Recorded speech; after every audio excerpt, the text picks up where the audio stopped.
সবাইকে সকল দলের সকল মতের ন্যায়কে সার্চিং করা হচ্ছে। বিক্ষোভকারীদের পাশে কোনো পদক্ষেপ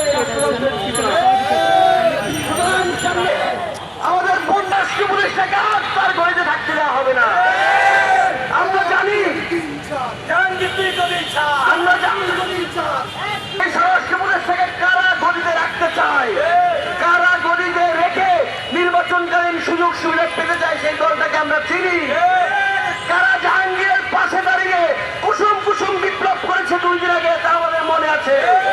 48 ঘন্টার আলটিমেটাম দিয়ে 48 ঘন্টা পরে কাকে খুঁজে পাওয়া যায় না সেটাও আমরা জানি। কার জান্নাতের লাশের প্রতি দরদ নাই সেটা আমরা জানি।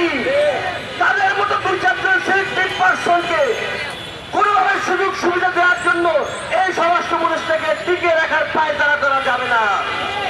এই শাহবাগে আমরা দাঁড়িয়েছি, এই শাহবাগ আরো বড় হবে, মিছিল বাড়বে, মানুষ আসবে, স্বরাষ্ট্র উপদেষ্টার পদ থেকে এই শাহবাগ থেকে ঘোষণা হবে।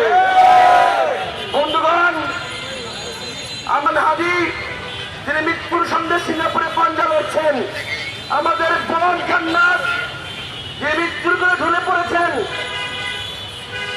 একই সঙ্গে তারও আগে বৈষম্য বিরোধী ছাত্র আন্দোলনে গাজীপুরে যারা নিহত হয়েছিলেন এই আইন শৃঙ্খলা পরিস্থিতি অবনতির কারণে, এই সকল কিছুর জন্য এই স্বরাষ্ট্র উপদেষ্টাকে অবিলম্বে পদত্যাগ করতে হবে। আলুর দামের জন্য স্বরাষ্ট্র উপদেষ্টার দরকার নাই, বাণিজ্য উপদেষ্টার কৃষি উপদেষ্টা আছেন।